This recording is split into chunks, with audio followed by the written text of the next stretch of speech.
Hello everyone. तो आज की इस वीडियो में हम बात करने वाले हैं UPSC CSAT paper 2 trend analysis 2023-2018। तो 2018 टू 2023 6 ईयर की हम इसमें ट्रेंड एनालिसिस करेंगे कि जो टॉपिक्स हैं सिलेबस के अंदर उनमें से किस किस टॉपिक्स में ज़्यादा क्वेश्चन आते हैं और किस में कम आते हैं, किसकी इंपॉर्टेंस ज़्यादा है, किसको आपको ज़्यादा फोकस करना चाहिए अगर आपके पास टाइम लिमिटेड है, और किन किन टॉपिक्स में जो है वो क्वेश्चंस आते ही नहीं, वो सारी चीज़ें इसमें डिस्कस करेंगे। तो चलिए हम स्टार्ट करते हैं। तो ट्रेंड एनालिसिस की बात करते हैं। सबसे पहले तो इसको डिस्कस करने से पहले मैं आपको बताना चाहता हूँ कि जो आपका सी सेट का पेपर होता है उसमें 80 क्वेश्चंस आते हैं। कितने आते हैं? 80 क्वेश्चंस आते हैं। और ये 80 क्वेश्चन जो आपके हैं वो 200 मार्क्स के होंगे। कितने? 200 मार्क्स के। और ये आपका क्या है? क्वालिफाइंग पेपर है।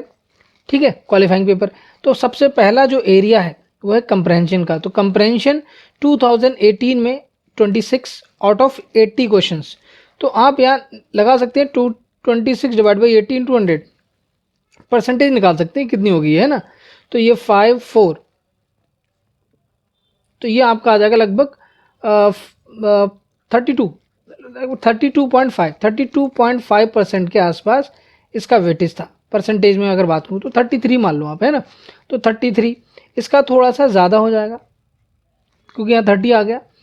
यहाँ पर देखो, यहाँ पर आपका लगभग 33 है, ये आपका 33 से थोड़ा ज़्यादा हो गया, ये आपका 35-36 के आसपास बैठेगा, और ये आपका 33। तो ये आपका मान लो 33 से लेकर 37% के आसपास ये रहता है। ठीक है, 1/3 मान लो आप। तो कंप्रहेंशन वाला जो पोर्शन है वो आपका 1/3 रहेगा। तो अगर आपकी मैथ्स और बाकी चीज़ें कमज़ोर हैं तो आपको इस पोर्शन में बहुत फोकस करने की ज़रूरत है। 2018 में 26 क्वेश्चन आते हैं, 19 में 30, 20 में 25, 21 में 27, 22 में 30 एंड लास्ट ईयर 23 में इसके 27 क्वेश्चन आए थे कंप्रहेंशन से रिलेटेड। ठीक है, तो चलो अब नेक्स्ट टॉपिक की बात करते हैं। जो नेक्स्ट कैटेगरी है इसके अंदर second, basic numeracy, data interpretation and sufficiency. इन सारे टॉपिक्स पर मैं आपको वीडियो बना कर दूंगा। कुछ टॉपिक वाइज रहेंगी, कंसेप्ट को लेके, छोटे छोटे कंसेप्ट को लेके वीडियोस बनाऊंगा 15-20 मिनट तक की, है ना। बहुत लेंथी वीडियो नहीं करना है। और साथ में इस पर्टिकुलर जो आपका जो टॉपिक्स हैं उनसे related previous year question paper को लगाना बहुत ज़रूरी है।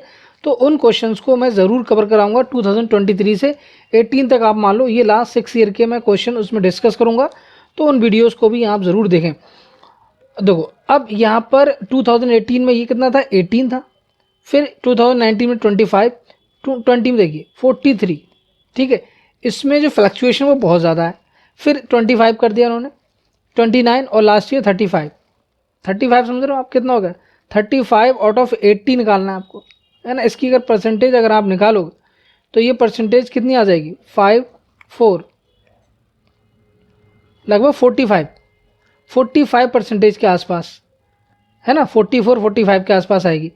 तो ये अकेले जो है वो आपको क्वालिफाई दे देगा, क्वालिफाइंग 40% मार्क्स है। तो ये अकेले अपने दम पर, मतलब सिर्फ आपको अगर ये कंप्लीट है तो अगर मैं ऑन एन एवरेज, यहाँ तो देखो बहुत ज़्यादा है, ठीक है, 43 है या 25, तो आपको जो है 33, मतलब ये लगभग इसका वेटेज कंप्रहेंशन से थोड़ा सा ज़्यादा मान लो आप, है ना। कंप्रहेंशन से थोड़ा ज़्यादा। Basic numeracy, data interpretation and sufficiency, तो ये न्यूमेरिकल वाला पार्ट है आपका। अब नेक्स्ट देख लेते हैं जनरल मेंटल एबिलिटी। इसके क्वेश्चन 2018 में 22 थे, फिर 2019 में 19, 20 में 11, 21 में ये जो है वो आपका 23 है, और यहाँ पर ये 12 है 2022 में, और लास्ट ईयर इसमें जो क्वेश्चन आया वो 9 क्वेश्चन आए यहाँ पर। ठीक है, अब नेक्स्ट देख लेते हैं। नेक्स्ट हमारा है logical reasoning and analytical ability.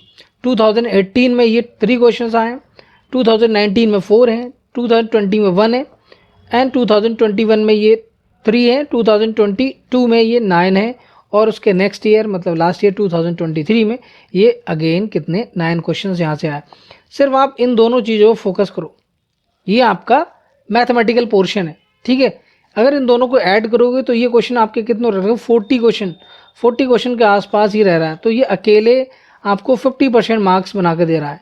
तो अगर ये स्ट्रॉन्ग पोर्शन है आपका तो फिर आप कंप्रहेंशन को देखो छोड़ना तो नहीं। कंप्रहेंशन में भी अगर 27 क्वेश्चन है तो 27 में 5 to 10 क्वेश्चन बहुत आसान आते हैं।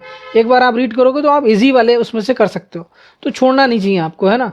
मेरे हिसाब से बिल्कुल नहीं छोड़ना चाहिए आपको, जो है कंप्रहेंशन वाला भी अटेम्प्ट करना चाहिए। कहीं ऐसा ना हो कि आप 1-2% से जो है वो, इस बार जैसे हुआ 23 में काफ़ी ज़्यादा इशू आए। जो सोचते थे कि हमारा मैथ्स पोर्शन सी सेट अच्छा है, उनकी लंका लग गई, ऐसा मान लो, है ना। उन्होंने जो है वो सी सेट में क्वालिफाइंग नहीं कर पाए और उनका जो है वो पेपर 1 जो आपका GS 1 था वो क्वालिफाई हो गया। उस वजह से हुआ क्या कि आपकी पेपर 1 की कॉपी जो है वो चेक ही नहीं होगी, है ना। फिर आप जो है वो, फिर तो आप बेकार हो गए ना। आपने चाहे पेपर 1 में टॉप कर दिया हो, अगर पेपर 2 में अगर आप क्वालिफाई नहीं कर पाए तो आपको लिस्ट में नाम नहीं होगा, ठीक है। तो इसलिए ये पेपर एटलीस्ट आपको जो है वो क्वालिफाई तो करना ही चाहिए। तो अगर आप इस तरह की एनालिसिस अपने माइंड में रखेंगे और उस हिसाब से प्रैक्टिस करेंगे तो आपके लिए ज़्यादा बेहतर होगा। चलो नेक्स्ट देख लेते हैं।